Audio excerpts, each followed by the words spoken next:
Do we have control over our destiny, or are we a victim of circumstance?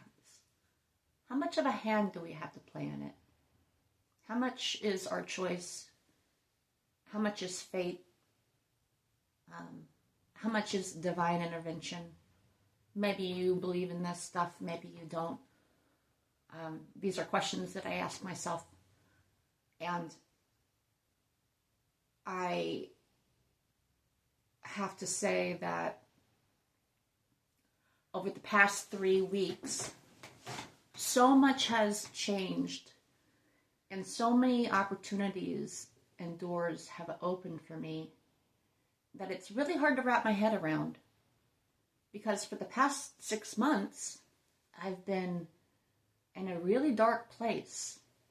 I lost a job that I had been at for 6 years. I was let go. I really loved the work that I did. I worked as a horticulturist. Worked outside in nature, gardening. Dream job. Job that I had wanted for over a decade. And I lost it. Man, and I had put so much into that myself. I learned so much from it. It was a brand new place. Everything was young and new when it first started. Even the company was basically bare bones, like almost a small business model with hardly any rules set, and I grew along with it. So to lose it was devastating, and I felt like I lost myself. I felt like a death. I feel like the past 6 months I've been grieving, ruminating, feeling worthless, feeling rejected, feeling like a failure, being angry, resentful. Who am I now without that job? Who am I? That's a whole nother story, and I've told that story, and I've walked through the fire. I've suffered long enough. I've struggled long enough, and I am proud and happy to say that I believe I'm on the other side of it. So I want to tell you, and I've posted a few videos. I've made the decision 3 weeks ago to stop drinking, to, really give myself a chance and see what sobriety is all about after 2 decades of drinking alcohol in some form or another. It became my lifestyle, my routine. So, I quit drinking the beer. I stopped numbing the feelings. I was tired of being tied to the supply, of having to keep myself in a almost constant state of numbing, not feeling, coping with depression, coping with anxiety, coping with all the feelings, the negative feelings and thoughts I had of myself. Coming to the realization that the very thing I thought was helping it was making it worse, was feeding it, was perpetuating it. Okay, I'm always in a constant trap of feeling bad, so I'm going to drink to feel good, and then that wears off, I feel bad again, over and over. Got tired of it. Didn't want to do it anymore. So, I made that decision last month on the 13th, and I will say prior to that,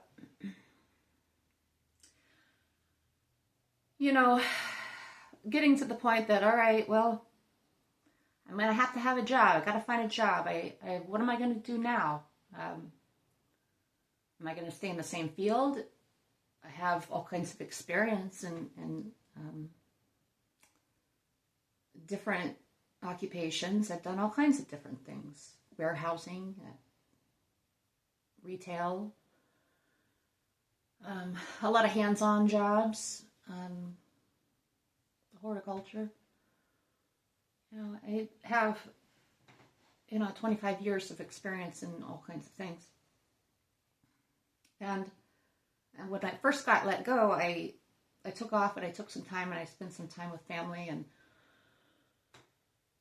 I had to come back home and I thought, well, man, I'm never going to work for another company again. I'm going to work for myself. I'm going to start my own business. I'm going to, do landscape design, landscape maintenance. That's what I'm going to do. I started headed down in that direction and putting my energy and thoughts and time and planning into that. And something that I've always struggled with, and now that I'm more clear-minded, can hopefully work on doing better at, is self-sabotage. Start doubting myself. Who do you think you are? You can't do that, or where's the security and having your own business? You need to get a regular job that has the benefits, that has the insurance and the 401k and the paid time off, and that's the easy thing, right? The corporation thing, the corporation mind. You don't have to think too much about it. You just go in, you do the job, you get paid, get the perks, and you have, hopefully a good work-life balance, and you have whatever you do outside of work. I've never really had a good work-life balance because most of my work equals my worth, self-worth. So that aspiration of, well, I'm just going to work for myself and screw that, and I have enough knowledge and I can do this. Well, at some point I fell off and I just stopped. I stopped. Now I was doing some art on the side. I'm an artist also, and I put my energy into that. Painting, writing, furniture repair. But even after a while, that kind of dropped off, and I just was in this state of suffering, of sadness, of anger. And the beer was always there. The beer was my excuse, was my time spent. And it just solved nothing. Nothing. Well, also 6 months ago, I was on Facebook and I follow a particular page, and somebody had posted for this landscaping business here in the city where I live, and they were looking for somebody, and it wasn't on a regular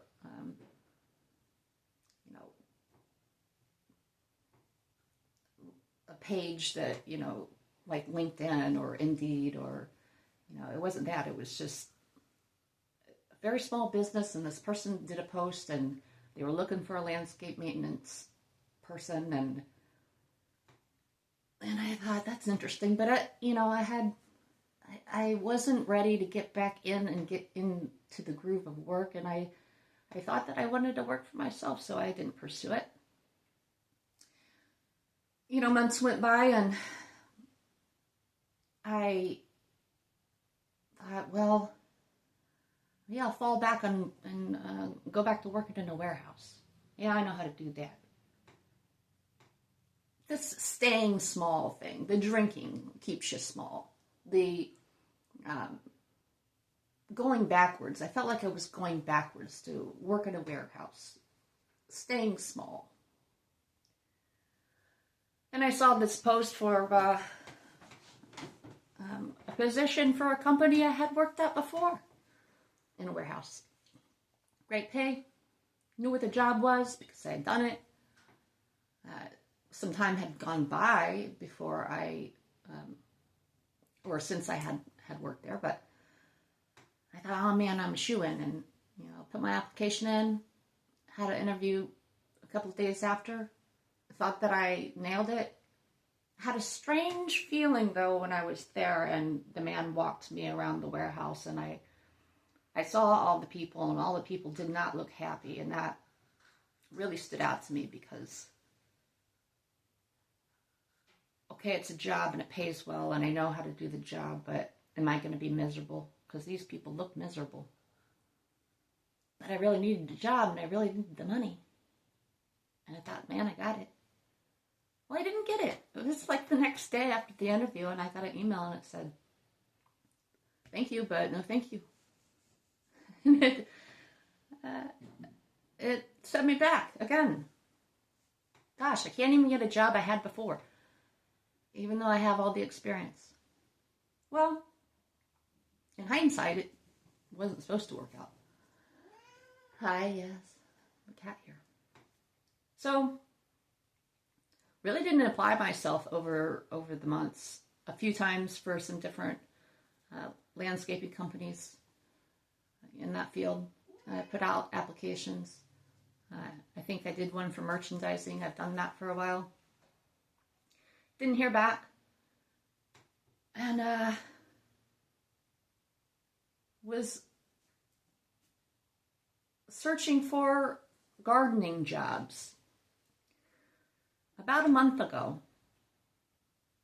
And through one of the search engines, the actual platform for people looking for jobs, I see this same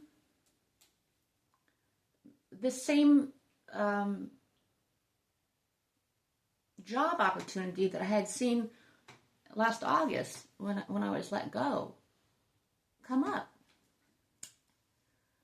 And I thought, wow, that's weird. And I clicked on it, and for whatever reason, I couldn't get to any place to put my resume in. I had beefed up my resume and worked on that over the span of time that I was, out of a job. Couldn't figure out how to apply. And so I did some more digging, and I found their website. It's a very small company, small business. I think this is their 4th year now. Found their website. And I thought about it, and I kind of did some research, and I read up on, their values and the employees that work there and their background, and, just the good research that you should do before you make a commitment to a company, really. And, or at least know what you're talking about if you have an opportunity to have an interview with them, So all I had was an email address and a phone number, and I was like, I thought about it. And I ended up the following week, so I didn't act on it. I just kind of had it in my mind and kind of entertained the thought of getting back into that field because I really love it. I have a lot of knowledge in landscaping and horticulture and all the little facets to it. And has always been very, this is my cat Beasley, it's always been just very therapeutic for me anyway to be outside and work with plants and nature, and it's a very nurturing occupation for me. And so the next week comes, and that's when I had decided to stop drinking.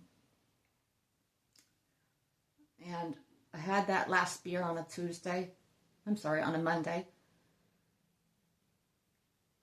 Sat with it on Tuesday, and then Wednesday I went back to, I had written down their email address, and I said, what do I have to lose? I'm not losing anything by trying. they're not going to call me up or knock on my door because they don't know about me. They don't know me. I have to take some accountability to move forward. And I had spent enough months suffering and having absolutely really no confidence in myself, or feeling that I had anything to offer anybody. But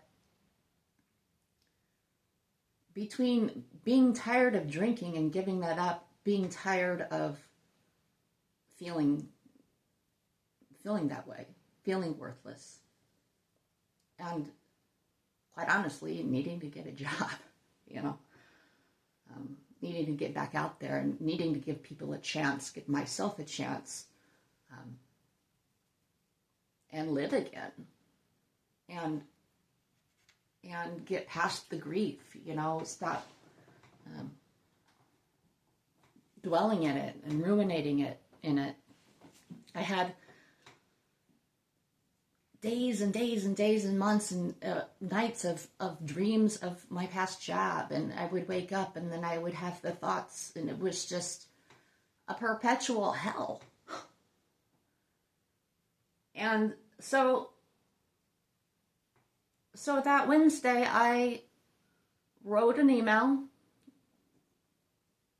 briefly summarizing, you know, my experience, what I had to offer, and how I felt like I would be a good fit for that business. Attached my resume, pushed the button, on it goes. It was really a shot in the dark. It was really a long shot.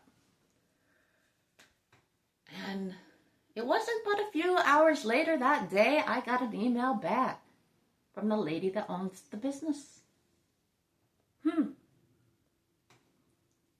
You know that feeling when you're buzzed and you got the endorphins, dopamine's going, you're feeling good? Man, it was like a shot of that, but I was sober. And I had only been without drinking for a couple of days. But man, this is a good feeling. Cool. Somebody's showing some interest. I didn't think I had a chance. I'm glad I sent that email. She asked me, she said, well, thank you for reaching out. Would you have time to meet next week for an interview? And I'm like, hell yeah. I didn't say hell yeah. I didn't want to come across sounding desperate. But I'm like, yeah, sure, I'm available next week. And so I'm a little worked up. I got that feeling right now. So it's like, okay, well, here's something new to focus on. Here's a glimmer of hope. And a day goes by, a Thursday goes by, and I hadn't heard back from her. I hadn't heard back on a day or a time for the next week to meet. And that kind of put me in an anxious space of not knowing, wondering, and you know, I would confide in my friend about this, how I felt, and the same one that helped me through, seeing me through, I would say like the past 5 years of struggle in different ways, but a good friend that I have the luxury to reach out to and say, I haven't heard from her, should I respond back? And he's like, no, just let it be, and not drinking away that feeling, and you know, really facing that feeling of not knowing and anxiety, and that's all new to me. But then Friday comes, still hadn't heard from her, but about midday, she responded back, and she threw out a couple of days of the following week time frame. And like, yeah, good. So I'm kind of down here like, oh, good. I'm back up here again. Awesome. This is real. So I said, yeah, Monday, 10 o'clock, 10 a.m.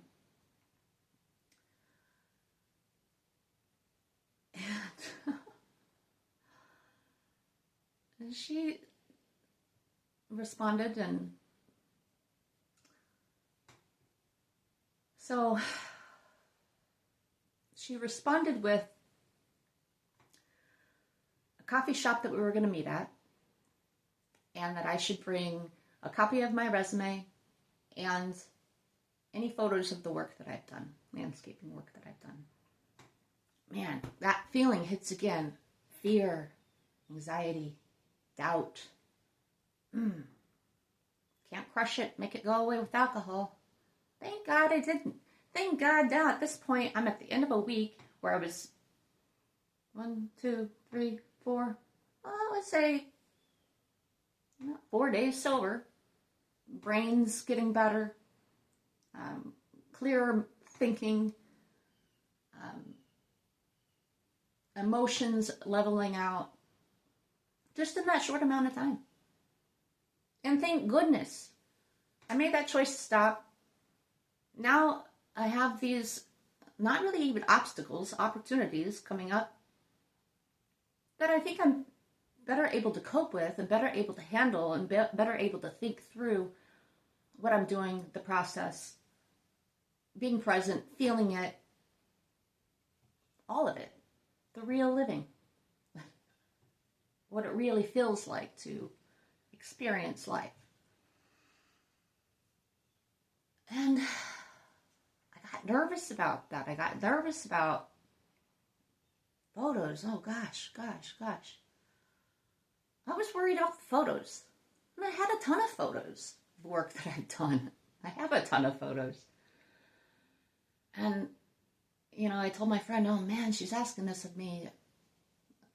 And he talked me through it. He kept me cool and calm. And I would say within like 15, 20 minutes, I was able to self-regulate from this anxiety washing over me, fear washing over me, doubt washing over me, to my perspective changed. And I said this to him. I said, well, maybe the photos will be good because it'll kind of give me something to focus on and direct me. So almost like that, it went from a negative thing to a positive thing. And so then, okay, that's my next step. How do I get there? Well, I didn't have a home printer. She wanted a copy of my resume. I needed to print it off. And I wanted to get a printer months prior to that. And I thought, okay, well, this is my next step. This is what I need to do. And I thought, too, that I would print off the pictures of the work that I'd done. So I actually wrote a list of steps to take. I mean, oftentimes, that helps me move forward, especially if I'm in a state of being overwhelmed or almost in a freeze response of not moving forward because I'm overwhelmed by it all. So I write a list. Okay, printer, resume, photos. All right, head out to the electronics store and I get the printer, bring it home, set it up, print the resume.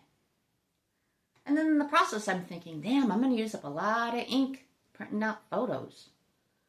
But thankfully, years ago, I bought a laptop. I'll put the photos on the laptop. I'll take it to the interview. Seems really obvious, probably to most people, but all new to me. I'm just a little technologically behind in most ways, but I'm learning. And so I was grateful to have it. It's a good tool, and And so I spent that weekend working on putting the photos on, writing, some bullet points on what I wanted to share, what I wanted to talk about in the interview. And I got everything ready. It ended up snowing that Sunday night, like a little surprise dusting of snow, but it had been so cold, so it stuck. And I thought, oh, wow, what timing. That's hilarious. But it didn't interfere with us meeting the next day on Monday morning.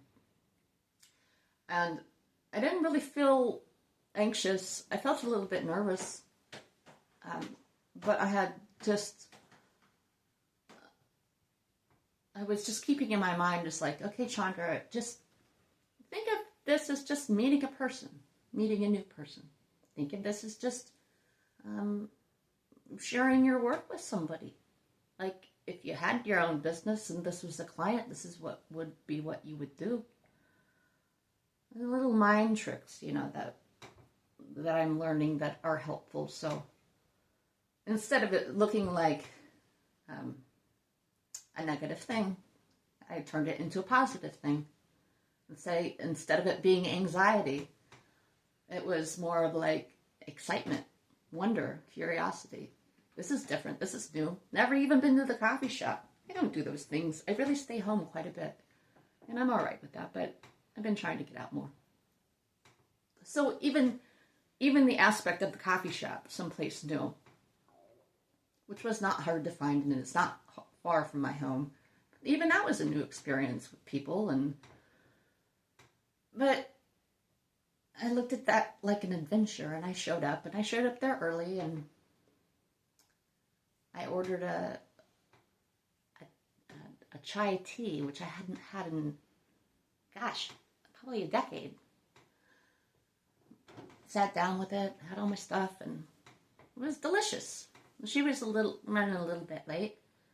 She showed up, and she ordered coffee, and we sat down and talked a little bit, got to know each other a little bit, learned about her business and expectations, what the role would be. And she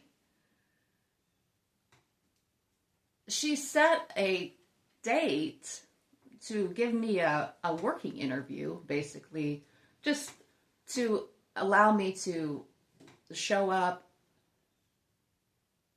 shadow somebody else, do some work, see what it's like, and then go from there. But basically sealed the deal before even showing her any pictures.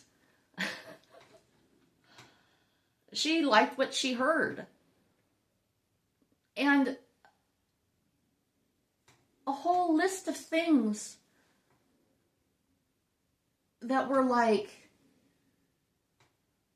reminders to me that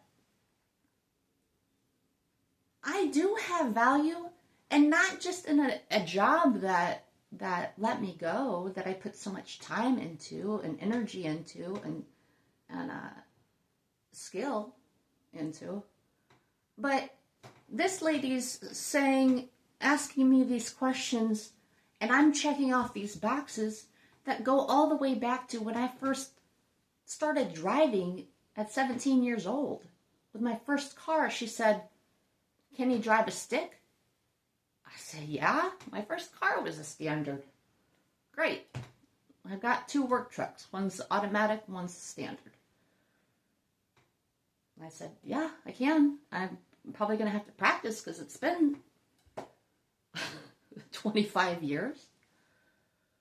She said, "You ever driven a skid steer?" Check. "Yeah. I'm not the greatest at it. I got to use it a few times. I didn't get a lot of practice on it. That was at another job I had 10 years ago."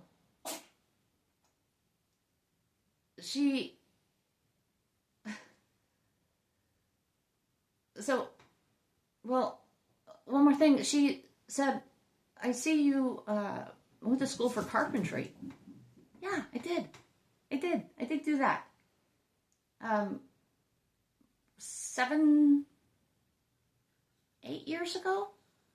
I was going to school part-time for carpentry and working on the side, working a job and going to school part-time. I said, yeah, I do know how to do that. She said, well, good. Well, we've got these raised beds we'd like to build, for these clients. And I'm like, cool. Skills that I had, things that I didn't even see in myself, she's reminding me and bringing up. And it's filling me. It's fulfilling me. It's broadening my perspective of my own value and worth that I have accrued in my lifetime and will continue to accrue. That my life did not stop when my job ended 6 months ago. It's beginning again.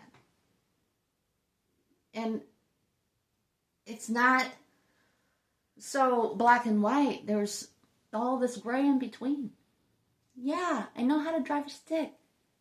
Yeah, a skid steer. A tractor. She asked. Yeah, real good with a tractor. You know how to build stuff? I do. And the cherry on top is she wants to keep the business small. So it's not a corporation. It's more intimate. It's more personal. And she really values her job as being personal between the business and the client, the one-on-one. This will be a job where I'm basically going to be on my own, taking care of different clients, residents, their homes, their landscape at their homes. And one more thing I left out. Another weird coincidence. Not that I don't believe in coincidences. I have experience with plants indoors. So indoor plant maintenance, tropical plants for offices, restaurants, hotels. Did that years ago. Almost 20 years ago. For a great man, still considered a good friend, owner of this business, worked for him for 5.5 years, which is where my whole journey with plants started, was being a cashier in a greenhouse. And then, unfortunately, that business closed, but I went to continue on with the company that took care of the other side of things, the indoor plant maintenance. So I had experience with that. And this lady that owns this business wants to get into that because there's a downtime in the wintertime, she says. January is their slow time. And she wants to broaden and expand to not have that gap with basically just, in January, it's wintertime and you're not doing a lot outside in the garden. So she's looking for other ways to fill that time. And what do you know? I've been there, done that, and I know people. So how crazy is that, to have all that kind of connection in all those ways? And I can't help but believe that because I quit drinking, my mind became clearer. I started caring about myself again. Mustered up enough confidence to put myself out there. Given an opportunity that aligns with not only skills that I have, but values that I have, to be paid to do it. Asked me that 6 months ago, Never would have thought. Never would have thought. Ask me that a month ago, 2 months ago, 3 months ago. In the dark, in the depths of suffering, hell.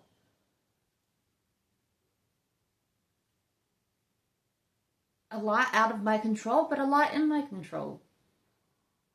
So, next week, the 12th, February 12th, I start this place.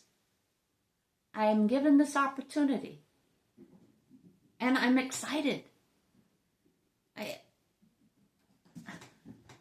I'm humbled. I'm grateful. I still don't feel like it's real. I can't believe it. And not very many people know about this until now. You do. I've just been sitting on it. So, not only in a month's time did I sober up, stop drinking, but I got a job. There's got to be some connection there. And I can't say that I did it all by myself. I can't say that. I, at times, prayed, I prayed for the suffering to go away. I prayed for the hate and the agony and the sadness to be out of my heart. I'm not a religious person, but I feel a spiritual person. I believe in something greater, energy greater, divine presence, spirit, God, whatever you want to call it. That first week of quitting drinking, I prayed, man, take this out of my heart. I don't want this anymore. I don't want this darkness. I don't want to live in this anymore. Fill it with love. Fill it with peace. Fill it with kindness. Please. I had to surrender. I guess that's really what it was a surrender. I'm not in control. Drinking doesn't put me in control, even though I control the drinking, and I feel like it's a form of control.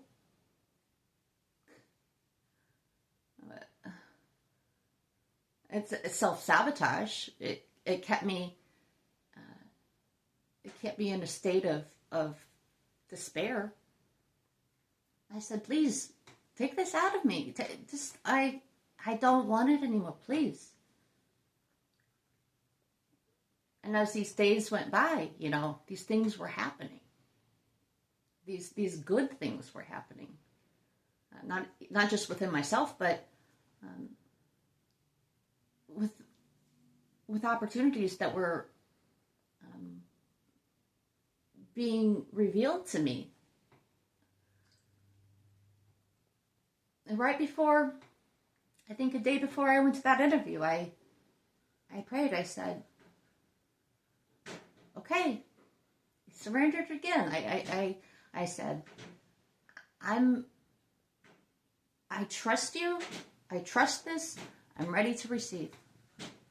Ready to receive what you have to give me, what there is available to me, what is behind this new door, because that door's closed and it's been closed a long time. I guess to create a picture, door closed behind me, door closed in front of me, and I'm in this dark room and I don't know how to get out. Well, it's not backwards. So I'm ready to receive, open that door, and I'm going to trust and I'm going to move forward. That's as honest as I can be. I mean, it's honest. It's the truth. And it's been an amazing amount of good happen in such a short amount of time. I am, like I said, absolutely humbled by it all. So, gosh, another long one. That's something I can't cut into pieces and put out there. It's another story, a long story, a good story that has no end. It continues to go. And we'll see what the next chapter is.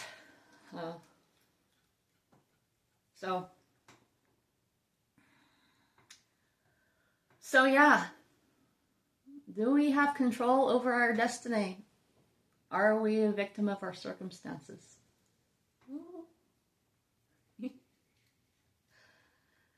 Gosh. It's so fascinating. Well, I'll keep you updated and we'll keep talking about these good things. I'm glad to share that with you. So, thanks again for watching, for listening. I'm Chandra, and I will see you in the next one.